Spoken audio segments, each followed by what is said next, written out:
Saya bilang, ya Allah, saya sampai malam itu saya nangis Pak.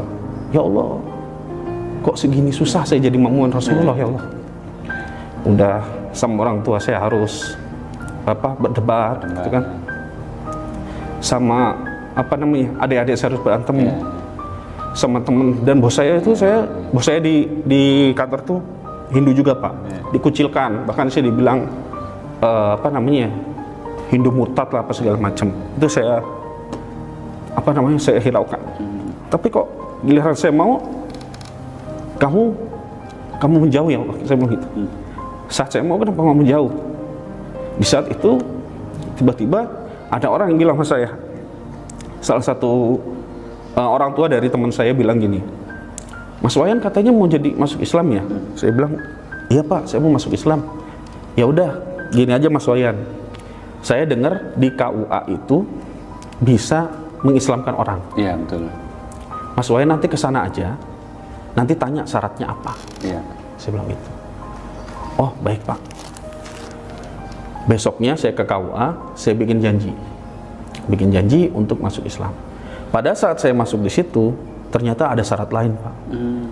Pak, bisa masuk Islam, harus syaratnya. Pertama, bawa saksi 2 orang. Iya. Kedua, harus punya bayar sertifikat. Harus bayar sertifikat. Dalam hati saya langsung gini, ya Allah, bayar. Kalau kerja kayak saya masih mending ya. Ini kalau nggak kerja, kan murtad lagi Tat. Iya. Bayar gitu loh. Dalam hati saya mau marah, nggak bisa. Tapi saya juga, apakah ini cobaan juga, saya kan nggak tahu. Saya pulang lagi, saya bilang ke salah satu rekan saya di kantor, kenapa ya Pak, saya mau masuk Islam kok susah. Dia kaget Pak, oh Mas Wayan mau masuk Islam? Iya Pak, saya masuk Islam, Alhamdulillah. Tapi saya harus jadi saksi Pak. Wah, saya nggak bisa Mas Wayan. Saya harus jadi saksi 2 orang Pak. Wah, mohon maaf Pak, saya nggak bisa. Karena bukan nggak mau ya, dia kebetulan memang nggak bisa. Tapi beliau bilang gini sama saya, ya udah Mas Wayan, tetap jalan, tapi harus bayar Pak. Gimana caranya kalau orangnya nggak bekerja kan dia nanti murtad lagi. Masuk Islam harus bayar. Cuma hebatnya Allah ya ngasih jawaban ke orang ini, anggap itu fisabilillah. Iya benar. Karena apa? Karena nggak ada sesuatu yang mudah tanpa pengorbanan. Udah Mas Wayan, anggap fisabilillah. Saya langsung di situ, oh iya ya udahlah. Nah pada saat itu saya kemudian mencoba mencari teman-teman saya yang bisa menjadi saksi. Dilalanya nggak ada yang mau Pak. Nggak ada yang mau. Alasannya sibuk lah, kemudian nggak bisa lah, rumah jauh lah, pokoknya nggak ada. Sampai hari H itu jam 2 saya mau ke KUA untuk syahadat. Hari itu nggak ada satupun yang bisa. Sampai akhirnya saya habis ngajar, ada salah satu rekanan saya di museum saat itu kebetulan ketemuan. Terus dia bilang ke saya, Mas Wayan mau kemana? Saya bilang, saya mau ke KUA Pak. Oh iya, kebetulan saya itu, Bapak mau nggak nemenin saya? Oh mau KUA, pikirannya dia, saya saat itu mungkin mau nikah. Saat itu, karena saya memang nggak bilang, karena saya bilang takutnya dia nggak mau lagi kan. Ya udah kalau gitu, saya ganti baju dulu. Nggak usah Pak, yang ada aja, saya bilang gitu. Oh ya udah, bareng lah cerita kita ke sana. Terus saya bilang, Pak tunggu sebentar ya, saya mau ambil ATM dulu. Loh, ngapain ambil ATM? Kan cuma daftar doang. Ya udah tunggu sini. Saya ambil ATM, saya keluarin uang. Kemudian sampai di sana, di situ udah siap ada seorang anggota MUI dan dia udah ada 3 orang saksi di sana Pak ternyata. Alhamdulillah disediain itu.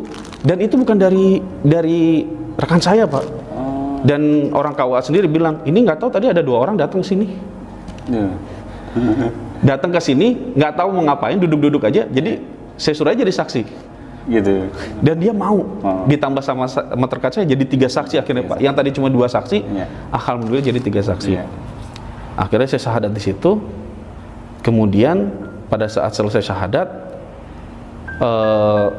teman saya ini bilang, yang rekan saya itu, ini sertifikatnya bayar Pak. Beneran bayar Pak. Dia keluarin dompetnya, lalu dia bilang, ahlan wa sahlan akhi. Ahlan wa sahlan akhi. Saya punya alasan untuk mengeluarkan uang saya. Karena antum udah mu'alaf, dia buka dompetnya, ambil semua yang ada di dompet saya buat akhi. Sampeyan tak warai. Misalnya Zaid itu kafir sudah tahu nurungokno tenan. Ini fatwa saya resmi mengutip semua madzhab ahli sunnah seluruh dunia. Zaid itu kafir. Zaman kafir ya biasa demenan, biasa ora demenan ya kawin mbek bojone iku ora tau napa adus junub. Terus dia datang ke saya, bilang, Gus Pak, saya ini mau mukmin. Kok terus saya ngomong gini, misalnya saya sok suci, terus saya ngomong gini, ya sudahlah kamu mandi dulu. Pemana aku tak suwe monggo-monggo, tak kayak notes ngujud saya. Itu semua fuqaha mengatakan saya ini bodoh sebodoh-bodohnya. Bahkan ada yang mengatakan saya ini menjadi murtad. Saya yang kiainya itu menjadi murtad. Karena kalau ditunda sampai dia mandi, berarti ada waktu seperempat jam dia tetap kafir gara-gara saya salah perintah. Apalagi nak tak jangan tes sih, bagaimana tak jangan mangan pizza sih. Itu kan berarti saya memberi waktu dia 1 jam yang harusnya dalam waktu itu dia sudah mukmin gara-gara aku akan engkek. Dia tidak menjadi mukmin. Berarti saya ikut mengepokkan dia, menetapkan dia menjadi kafir yang saya bisa menghilangkan saat itu juga. Jadi keliru, nak orang apa Islam, pokoknya dosanya keliru. Pokoknya sekali muni Islam, kalau pada Islam langsung saya syahadat. Saat itu juga, masuk ketemu di terminal ya saat itu juga. Nah setelah itu nggak apa-apa kalau secara seremonial prosesi mandi dulu di masjid disekseni kiai-kiai, misalnya Mustafa diundang ganti kegiatan macam-macam terus, nah itu oleh terus terkenal di sing Islam no kan terus nama. Padahal Islamnya ketemu konco kernet zaman kiai-kiai main ketok ning masjid iku wong masuk Islam wis durung iku, paham nggih? Engko di konco kerja, mbok konco terus ada interaksi eling-eling. Itu hebatnya ulama, dihitung.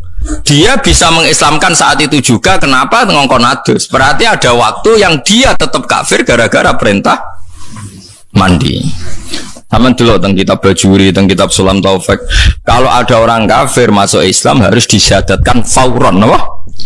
Fauron. Saat itu juga. Nah, saiki wong salah kaprah kabeh. Lho salah ana kelompok sing ra setuju tahlilan ziarah kubur, ora apa-apa, ra setuju itu bebas.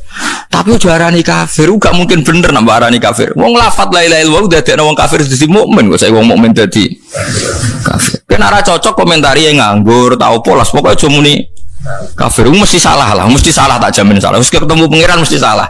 Kenapa kok mesti salah nak komentari kafir atau syirik?